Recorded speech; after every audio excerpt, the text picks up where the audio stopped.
Hello everyone, welcome back. Today's video, it's more of a walk around the plot and talk about what crops were growing where and how they turned out, what I'd probably do different next year, would I even bother next year.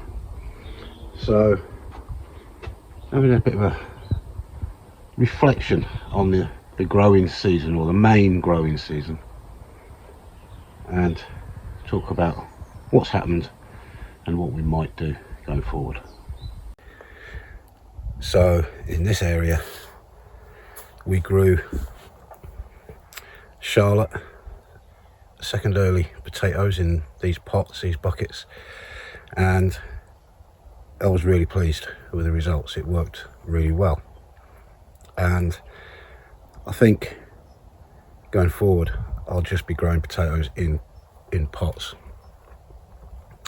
I think unless you've got the time to make a really good potato bed, it's not worth it to us when we can use that ground for other crops. If you remember, we grew potatoes there and here, and the results were okay, don't get me wrong, but we would have been better growing them in pots. And the other thing about growing them in pots is no matter how well you dig the soil, you will always leave some behind, and they will grow as volunteers next year. And if you've got other crops in there, you don't want that. So there's another reason. And when it comes to harvesting, it's easier, less effort to dig. The compost that you use in the pots can be reused. So yeah, I think that it's going to be in pots from now on for the potatoes. So here I had an attempt at growing marrowfat peas, and it was a complete and utter failure. I don't know if that's because of the actual seed or just the environment. The weather was too hot maybe when I was trying it in June. Maybe keeping these containers damp enough was also an issue. So, but I'm not going to be discouraged. I'm going to have another go at that, I think, next year. In front of the peas I sowed some baby carrots. I can't remember the variety off the top of my head, but they did okay. They were okay, yeah, and we've harvested those. So these pots had King Edward potatoes in. Well, I say had, most of them still do, and I'm just going to leave them in there until we're ready to use them, which won't be long, or the weather gets really bad and cold, and then I'll take them in. I don't want them to freeze or anything like that. This bed was all the brassicas, and I was quite pleased with all of it, other than the cauliflower and the age-old problem with trying to grow cauliflower. It's slugs and things getting into the hearts, and then by the time you've cut all the bad bits out, there isn't a lot left. But I've always had that problem wherever I've lived trying to grow cauliflower. But the broccoli, calabrese, was probably some of the best I've ever grown, and the sprouts were very good. So yeah, quite pleased with this bed. The rhubarb has been fantastic. We've still got a plant to harvest up there, which I need to do soon. And both of these plants are from the same crown, which I split in about January time. Dug them into the ground, and then when they started to shoot, I put farmyard manure around both plants, and that really seems to have given us some good growth.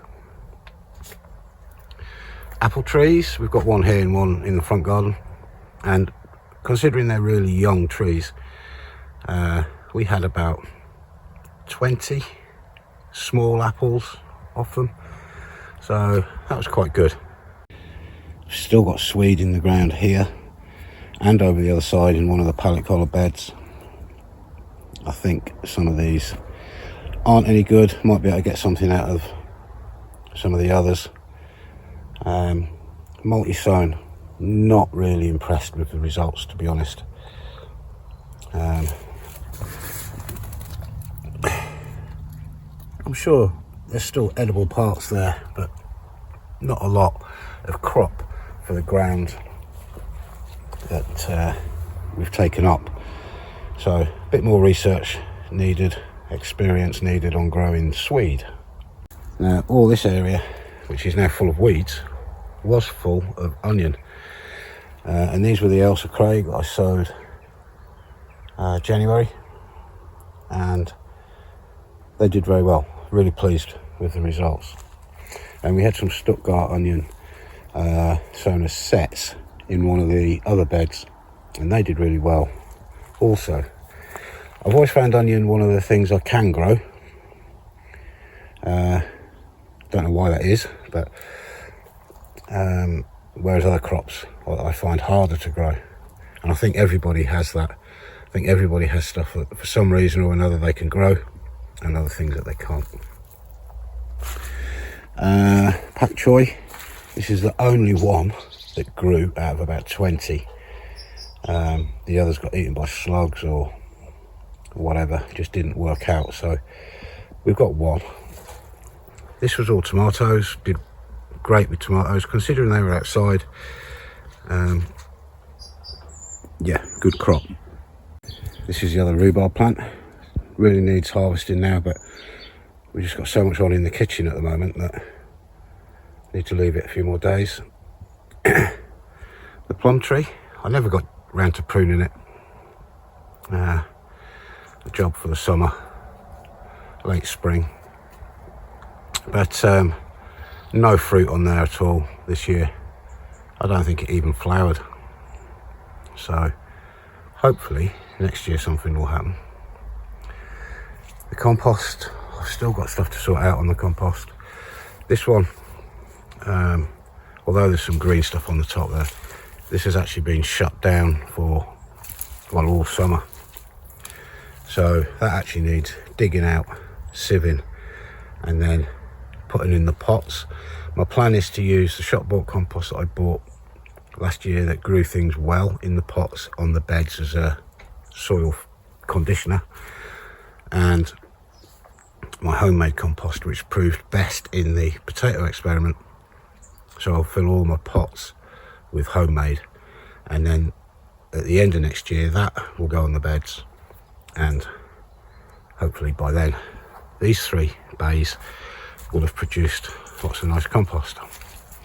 And we just keep putting these, filling these up, you know, you get them mounded up and then they sink, and we keep adding to them. So we kind of fill in all 3 at the moment, mainly this one at the minute. You can see there's some kitchen scraps, there's weeds in there, grass cuttings, there's everything in there. This one we did some logging the other week, so that's all the sawdust and bits of bark, and I understand that those bits of bark won't rot down completely the first time round. That's fine. When I sort this pile out, they'll get put in the next pile, and I just keep doing that until everything rots away. And again, you can see here grass cuttings, weeds, vegetables. I think there's a lot of leek leaves in there. They're all just a really good mixture of stuff. Down the centre there we grew peppers, sweet peppers, and it was okay. I think if the summer hadn't have turned to cold rain weather, I think we'd have done a lot better. They started off really well, and I think that the weather kind of messed it up. This is Solent white garlic. These are ones that have started to shoot from this year's crop, so I've saved those, planted them out, and that'll be hopefully some garlic early next year.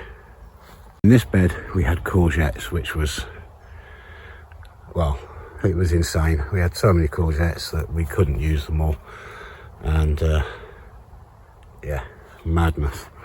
The butternut squash, we had 2 off it. One turned out to be rotten on the inside, and it has been trying to grow some more, but I don't know if we're going to get there now. There's a few trying to grow, but we'll see how that turns out. So here we've got parsnips, and we have harvested a couple of parsnips, so here's a clip.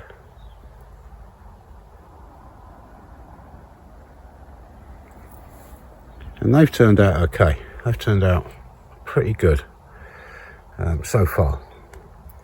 And the carrots were brilliant as well. I've got loads of carrots now in the freezer. And of course the marigolds. The marigolds still there. I've not been deadheading, but I'm just going to leave them. Still good for the insects that are around. And it's a bit of colour in the garden as well. So I think my plan to use these raised beds with that really fine soil that I dug out from the hedge at the back, I think that's worked out quite well for the deep root crops, carrots and parsnips. So I'll probably do the same next year, but just put the parsnips in this front one and the carrots in the other one, and just do a little bit of rotation. But not noticed any problems with pests as such, the odd slug here and there, but no carrot root fly or canker or anything like that I've noticed at the moment. All this is coffee grounds from the garage, and they are all clumped together and rotting at the moment, but there's probably 20 kilo here, maybe more, and that's going to go in the compost as and when. Now I don't want to put it in there just yet because I've got so many greens in there at the moment, and that's what this counts as, a green, that I need to get some layers of brown in first. Because if you have too much green, it'll just go all slimy and horrible and smelly. So here we had all the chilies, and they did quite well considering they were grown outside. Didn't seem to suffer as much as the peppers with the change in weather. And we had all herbs here in pots and that as well, still some out. And that fuchsia still adding a bit of colour to the garden. So yeah, that worked out quite well with the chilies there in pots. So this time of year is actually my favourite time of year. It's not red hot. I don't do too well when it's really hot. It's not freezing cold. The ground isn't frozen. And if you haven't just had a load of rain like we have, you can get out and still do work on the soil. And something nice about the autumn, I think, where you're clearing things away. You're starting to think about next year, what am I going to grow in this bed and what have you. You know, I mean, let's face it, we're only really 2 months and a bit away from starting again, sowing onions and things like that, indoors in trays I'm talking about. So yeah, the autumn I really enjoy, and it's still a busy time of the year though, with the harvesting, preparing beds for next year, saving seeds, you know, all that sort of stuff, storing foods away. So it's a busy time of year. It's not as hectic maybe as late spring, early summer, but still busy, you know. And if you've got an open fire, you know, you're getting your wood, you're making sure you've got all your firewood for the year, and you're starting to collect wood for next year as well. And it's that time of year where you're getting everything cleaned up and ready for those few months where we can't really do that much outside in the garden. For those of you that got your winter crops sown in the summer and you've now still got stuff out in the beds, fair play to you. I just got so busy at work and with life that bit got completely missed really this year. I did sow some stuff, but it never got planted out, and then it sat in modules and things like that, and it just all in the end wasn't any good, so I took that one on the chin this year, and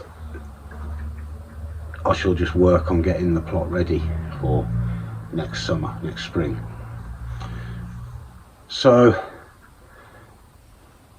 what would I bother with again? Well, or more, what wouldn't I bother with again?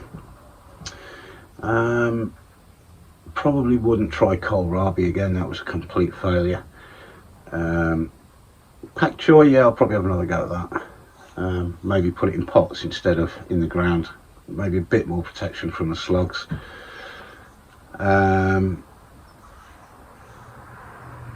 Celeriac, yeah, I'll try a few again. The problem is, by the time you've cut out all the bits that have got slugs in them, you don't actually get that much. So, but yeah, I'll have another go. We've still got some in the ground. Celery, yes. Charlotte, I always grow Charlotte potatoes. King Edward, I always grow them as a main crop. And the pink fir apple, yeah, definitely try them again as well. Really nice potato. The beans, climbing French beans, were good. The dwarf beans were good, but we just didn't get around to harvesting them. Swede, I'm not sure about, as I've already said. Peppers and chilies, yes. Oh, the leeks. I didn't show you the leek bed. We have loads of leeks, and in a very small area, really. So definitely do that again. I've always grown leeks. Onions are good. So yeah, I mean, overall I think we've had a good season, and yeah, it's just that time of year now where we start finishing off what's outside and getting it all tidy and thinking about next year. It's not far away, really, and we start sowing again indoors. So we use these next few months to get everything ready for the spring, cleaning pots, things like that. So I think the next few videos, there'll still be some stuff outside, but then some of the next videos coming up, I think I'll perhaps do some videos on lawnmower maintenance and strimmer maintenance and things like that. I used to do it to earn money. I'm a mechanical engineer by trade, so, and just share with you a few things I know and how you should perhaps store your lawnmower and things away in the winter. Maybe do something on sharpening up tools as well, and just all those jobs that we have to get done, or should get done, in the non-growing months, so to speak. So I hope you've enjoyed the video. If you have, please give it a thumbs up, and if you haven't already subscribed, please do, and follow us on our journey to be more self-sufficient. Cheers.